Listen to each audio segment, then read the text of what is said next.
Welcome to my channel today. So I want to take you on a ride on one of my favorite roads outside of San Luis Obispo called Sea Canyon. It's barely like 3 or 4 miles out of town, and you get into this kind of enchanted forest before you climb up a pretty sturdy hill of about like 1.5 miles to beautiful views at the top of the ridge. So wanted to share that with you. Come along. So one of the things I love about this road is that it reminds me of a lot of the roads that are in Sonoma County when I used to live in Marin years ago, where you go through a very quiet stretch of tree-lined country road with picket fences, and you're just out there in the countryside with just your bike and yourself.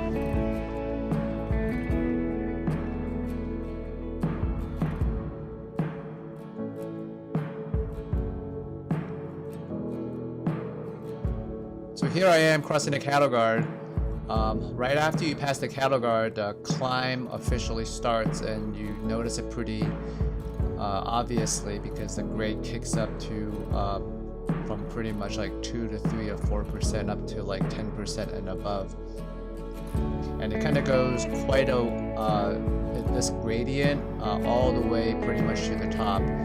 It's a pretty efficient climb in terms of gaining elevation really quick. And a lot of people use this climb for their Everest challenge because it's literally straight up and straight back down.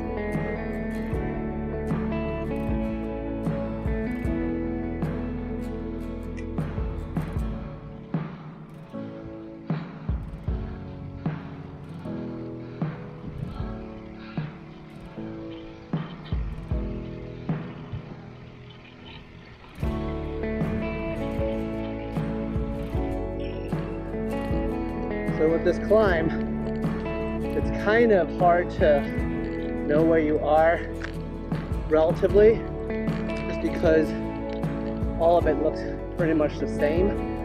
So there are some clues of when you're getting close to the top. There is a super long stretch that goes straight to the sky, and then following that, the road turns left, and then it goes up again.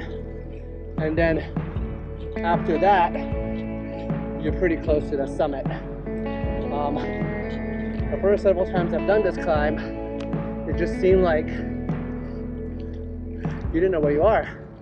You didn't know the top was a top literally like until the last 20 meters when the road, or 30 meters, when the road turned left and flattened out. So we were just kind of crunching along on the really long stretch, almost done with it. So the road up here turns to the left and then goes up again a short bit, kind of like straight, and then the next left turn, or left-ish winding turn, is the summit. So right after you top out on the summit, you immediately start descending, and before you know it, you're kind of flying through a cattle guard, and then you enter the gravel stretch, which is about 1.5 miles or so. So the condition of the gravel on this road is actually pretty good. It's pretty well packed in for the most part. Obviously the conditions kind of change throughout the year. The best is obviously when it rains or after it rains, and there is almost like a tactile type of texture to it, where it's a lot easier to ride over the loose stuff, if there is any loose stuff. And as the season or the year goes along, it gets drier and drier.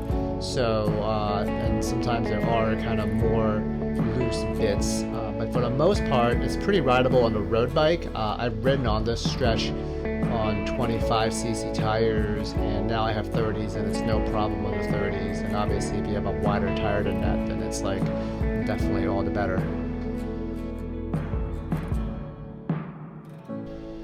So as you cross the cattle guard for the third time, you'll come to the end of the gravel section, and then you'll start to go back onto paved road. And right after you cross over the last cattle guard, the grade kicks up very significantly to probably stretches of 16 or 20% at its steepest. So it kind of goes on for about maybe a quarter of a mile. You definitely work quite hard for it. Usually my power is the highest in the stretch of the ride. And as you crest over, you'll get a view of the valley across, looking north to Cuesta grade, and it's pretty beautiful. As you can see the ocean that's probably like 20 miles away, and there's usually a nice panoramic vista.